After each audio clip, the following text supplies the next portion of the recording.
This is Rummy's Corner.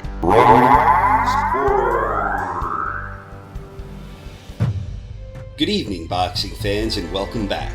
Today I want to talk about the best boxing matches from the 1950s.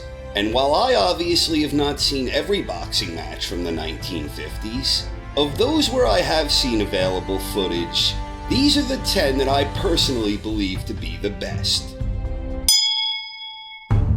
On September 24th, 1953, at the Polo Grounds in New York, heavyweight world champion Rocky Marciano went up against former foe Roland LaStarza. The two had first met more than 3 years earlier when Rocky won a razor-thin split decision that was ultimately decided by a supplemental point system New York was using at that time. LaStarza fought cleverly in the rematch, and he built an early lead by effectively keeping Rocky on the outside and tying him up whenever he got in too close on the inside. LaStarza was fighting effectively on the outside, he was smothering Rocky on the inside, and he was exhibiting good defense, often making Rocky miss the mark. But as things approached the halfway point of their scheduled 15-rounder, Rocky started applying pressure more effectively. Marciano was battling his way back, and he began landing jolting power shots with greater regularity. In round 11, Marciano backed LaStarza to the ropes and unleashed a vicious combination that sent LaStarza down. He made it to his feet, but Rocky was all over him, and referee Ruby Goldstein called a halt to the contest. It was an 11th round technical knockout victory for Rocky Marciano. On September 17, 1954, at the old Yankee Stadium in the Bronx, heavyweight world champion Rocky Marciano had an immediate rematch against former champion Ezzard Charles. Marciano won a 15-round decision against Charles earlier that year, marking Ezzard as the only title challenger to go the full 15-round championship distance with Marciano. Rocky tried jumping on Charles early at the start of the rematch, but Ezzard was able to effectively neutralize his attack. Charles was trying to stay at range and box from the outside, and he was crowding Rocky up close on the inside. In round 2, Marciano hurt Charles with a few big right hands that dropped the former champion. Charles rose to his feet and he was able to fend off Rocky's follow-up. Charles was trying to establish his range on the outside, but Rocky was frequently able to close the distance, and Rocky was typically doing the better work.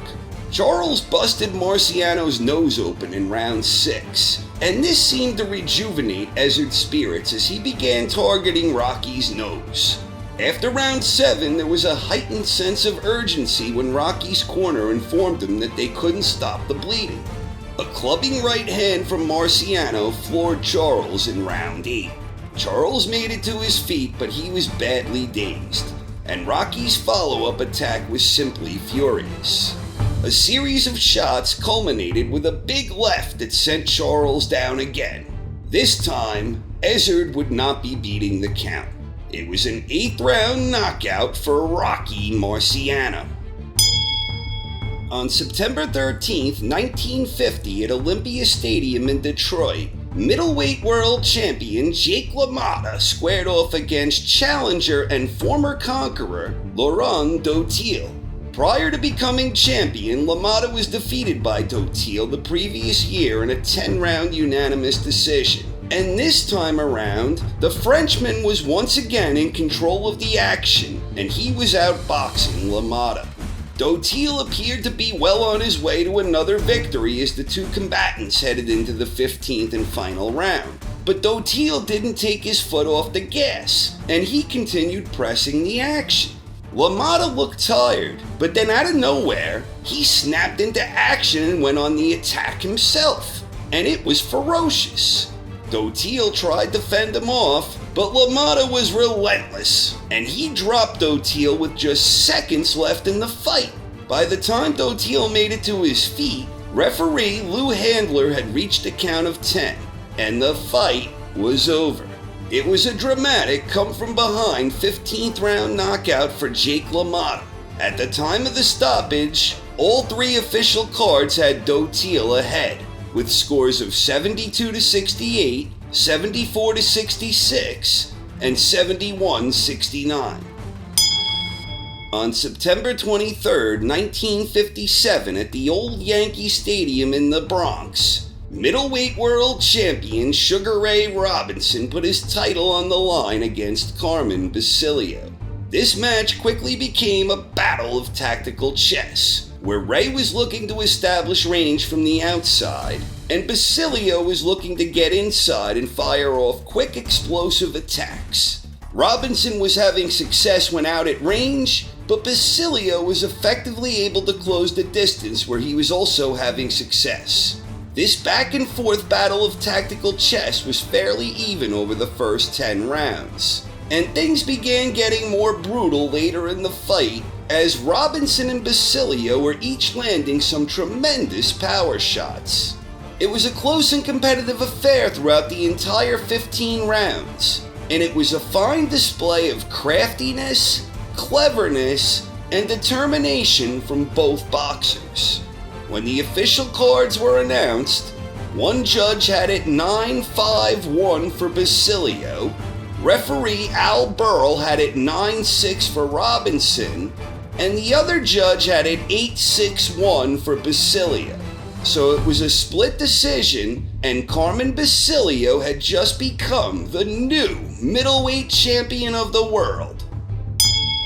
On March 25, 1958, at Chicago Stadium in Chicago, Illinois, middleweight world champion Carmen Basilio put his title on the line for the first time in an immediate rematch against the man he beat to become champion, Sugar Ray Robinson. Just seconds into the fight, things already began getting a little rough. Each guy pounded away with his free hand inside the clinch. Both guys were digging away with spirited body attacks, and any attempts to make things tactical were frequently interrupted by explosive bursts of firepower. Ray was looking to find the range with his jab, and Basilio was firing off shots whenever he found openings. They frequently traded jabs when at range, but much of the fight was spent battling it out in close quarters. As things got past the halfway point, Basilio's eye was in really bad shape, but the action remained very competitive and awfully brutal. Even referee Frank Sikora wound up getting punched in the face. It was a tremendous fight with a lot of back and forth action and a lot of mini shifts in momentum.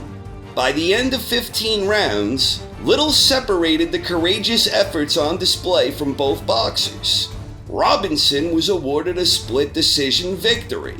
One judge had it 71-64 for Robinson, another had it 72-64, and the final judge had it 69-66 for Basilio.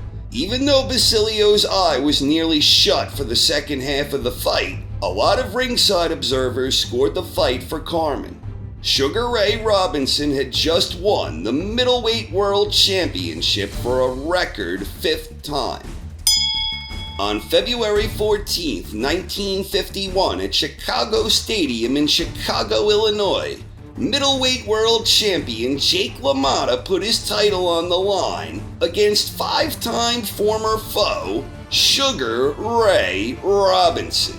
Robinson and LaMotta first met in 1942, and then they fought twice in 1943 and twice more in 1945.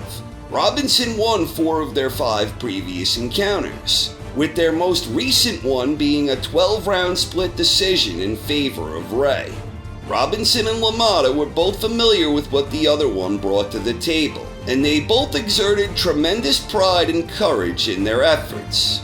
Robinson was trying to keep Jake at the end of his jab, and LaMotta was trying to take the fight to Ray, and both boxers were frequently having their fair share of effective moments. Robinson started taking command of the action as things approached the midway point, and LaMotta kept pressing forward despite absorbing a great deal of punishment.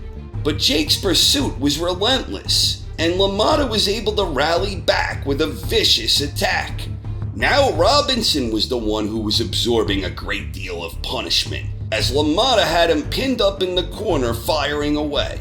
Then Ray rose to the moment with a rally of his own. There were a lot of shifts in momentum over the course of this grueling encounter, but eventually it got to the point where Robinson began repeatedly landing bombs on the iron jaw of Jake LaMotta. Robinson was really unloading on LaMotta, and referee Frank Sikora had seen enough. It was a 13th round stoppage victory, and Sugar Ray Robinson had just become the new middleweight champion of the world. On September 21st, 1955, at the old Yankee Stadium in the Bronx, heavyweight world champion Rocky Marciano put his title on the line against the light heavyweight world champion Archie Moore. Archie was looking to keep things at a range where he could fire off his jab effectively, and Rocky was looking to work his way inside and create favorable angles. But the old mongoose was a smooth operator, and he was keeping Rocky off balance early on in the contest. In round 2, Archie clipped Rocky with a quick counter right and the champion went down. Marciano was quick to his feet and he didn't seem badly hurt. The match began evolving into something that involved a lot of tactical inside maneuvering. Rocky was trying to get into position to land big shots, and Archie was looking to create openings of his own as he tried to work back into mid-range where he had more of a tactical advantage. Marciano was trying to pin Archie up against the ropes, and Rocky was landing some good shots when he effectively pinned Moore. But the old mongoose was exhibiting stellar defense, and Archie was proving to be a very slippery target while landing the occasional sharp counter of his own. In round 6, Marciano landed a monster right hand that dropped Moore. Archie made it to his feet, and he looked a little wobbly. What transpired next was an amazing display of stamina from Rocky, and an equally amazing exhibit of heart and courage from the old mongoose. Rocky again had Moore pinned up against the ropes, and the two were trading furiously. But Marciano was breaking Moore down, and a crushing right hand dropped Archie for the second time. Another big right from Marciano dropped Archie for a third time in round 8, and the old mongoose once again rose to his feet and bravely battled on. But by this point the damage had already been done. Marciano unloaded a sequence of heavy-handed shots punctuated by a double left that dropped Archie again. And this time, Moore would not be beating the count. It was a 9th round knockout for Rocky Marciano in what turned out to be his last professional match. On July 18, 1951, at Forbes Field in Pittsburgh, Pennsylvania, heavyweight world champion Ezzard Charles took on challenger Jersey Joe Walcott. Charles had already defeated Walcott twice previously, both by 15-round unanimous decision, once in 1949 for the vacant world title, and once in 1951 for a successful title defense. This third fight was a tactical affair, where you had two elite-level heavyweights who were quite familiar with each other's tendencies. There was a lot of physical maneuvering, with Charles and Walcott both looking to win the various mini-battles of range and positioning. As the fight progressed, Jersey Joe began finding a better rhythm, and Walcott was effectively beginning to set traps that enabled him to catch Charles on the way in. Ezzard was countering well at times, but he didn't look as sharp as he had in their previous two encounters. In round 7, Jersey Joe countered a Charles left with a quick left of his own, and the champion went down. Charles gave it everything he had to beat the count, but he had nothing left.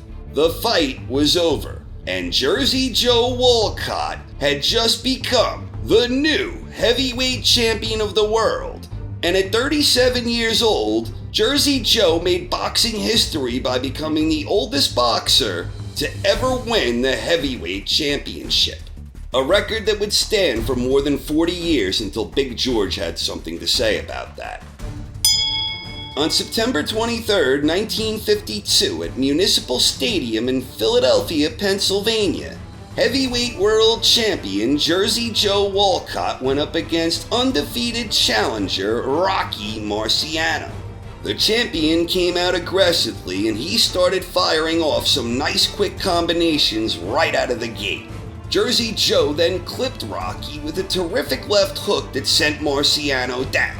Marciano persevered, and he began battling back effectively in spots. There were several heated exchanges in tight quarters as the two heavyweights clubbed away at one another while absorbing grueling punishment for their efforts. It was a competitive contest with some terrific action. Walcott was trying to keep Marciano at the end of his jab, and Marciano was trying to cut off the ring and close the distance to attack. But Walcott was consistently doing a better job winning this battle of the range, and because of that, Jersey Joe was winning the fight. Then in round 13, at the exact moment Jersey Joe was using his trademark feint with the left looking to land a big right, Marciano's right hand found the mark first, and Joe Walcott sank down to one knee with one arm caught in the ropes before he completely slumped over.